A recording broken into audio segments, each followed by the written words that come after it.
This is the World Organic News for the 29th of October 2018. John Moore reporting. Decarbonise the air and recarbonise the soil. A little bit different this week. I'm giving a bit of a review of the tour we made of Tasmania looking for a small holding, which we actually managed to find. There's any number of places down there. Matching a house to a block of land that actually works is difficult when we have a set of priorities in our mind.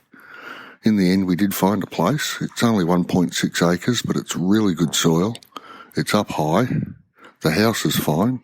There's room to put in a commercial kitchen in the garage so that we'll be able to do all the produce and processing of everything that we've got. We'll be in the northwest of Tasmania, so it's a maritime climate. Lots of rainfall, a bit cool. Average sort of summer temperatures are about 22. So there'll be days up to 30, but other days where it doesn't get above 12. There's in degrees C. It'll be a fun place to live and work. It looks like a reasonable sort of community. We'll be outside of a town called Burnie, which has a population of about 20,000, so big enough for all the services.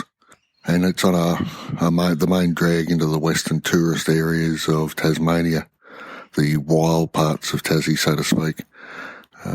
Lots of echidnas about on the roads there. Unfortunately, lots of dead wallabies as well.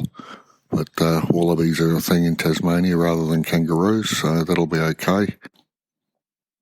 The place is nicely fenced. There's one fence line that needs attention, but that'll be okay. And like most places in Tassie, it comes with apple trees and raspberries already in. Plenty of roses for the decorating of cooking and produce and cakes and whatnot. So that's looking good. The water situation is always a problem in Australia. So there were a few places that looked good but didn't have permanent water, so they were a no-go, given that the drop of a hat things can turn to drought. Tasmania being basically a triangle in shape, the corners get plenty of rain because it's an island. The Midlands tend to dry out more than the coastline and the corners, so to speak. That being the case, one of the places we looked at was in the Midlands. Another place was way down in the south. The one way down in the south had really, really good soil. The house, though, didn't really meet requirements. It had been put together in a strange way. And while I was walking the paddocks, I got this strange taste I've picked up. And I looked up and there was the bloke next door pumping chemicals into his apple trees.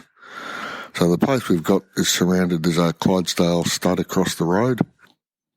That looks really interesting, and one of the stallions came trotting across the paddocks to see what we were up to.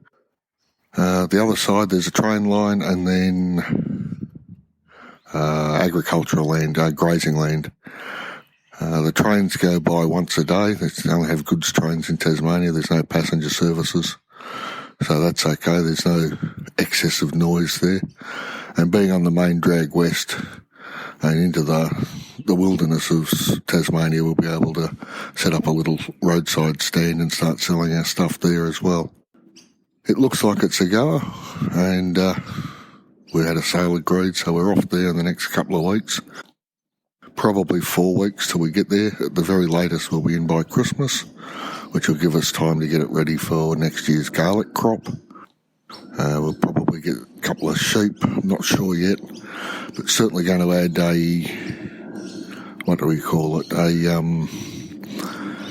a space where we can grow barley sprout barley and use that to feed stock as well. Get some manure into the soils fairly quickly. Looking maybe at a Jersey cow, which would mean a lot more barley had to be brought in or grown. Looking to do some Fukuoka grain production with the barley and other cereals over winter, and then something over summer. Probably peas and barley would be a good combination. We'll see how that goes. There's a chook shed, or as they call them outside the Australasian region, a poultry house.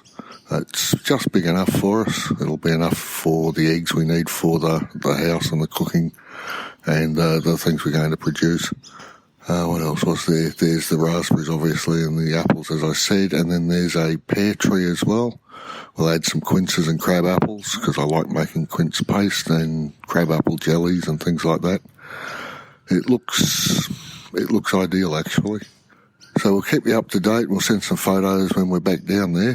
We're in Base Camp 1 at the moment, so we're back on the mainland where all our stuff is. Well, most of our stuff. Some of it's up at Old Bar, so I've got to organise that as well. Getting to Tassie was fun. We drove down to Melbourne, caught the ferry across, and then we covered the whole island, basically.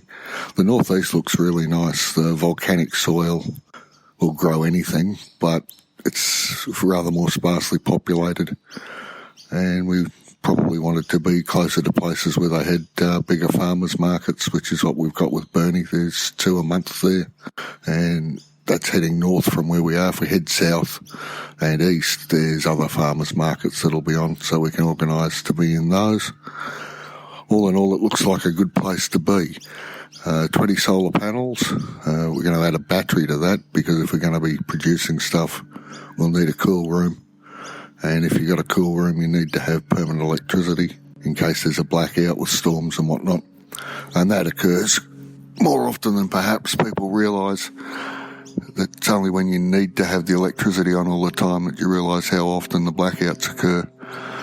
So that'll be part of the process. There's also a separate self-contained granny flat on the place, so we'll be able to have people come and learn how the regenerative methods on small holdings works, possibly some woofers or Airbnb. Not real sure yet, but there's potential there for a lot of things to go on.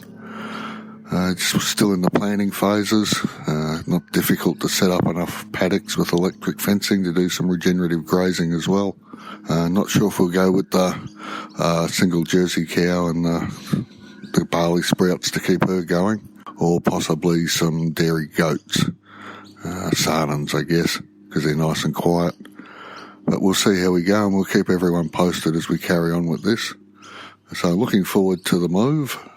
Try to get back to the Monday schedule for the podcast and back to the usual sorts of podcasts I was doing prior to this one, where we keep you up to date. Don't forget Permaculture Plus, a new podcast I co-host with my friend Rich Bowden. There'll be links in the show notes. And it's all go. So looking forward to the next challenge and to rehabilitating a piece of soil that's only been basically mown with a ride-on mower for the last few years. So getting some life back into that will be fun.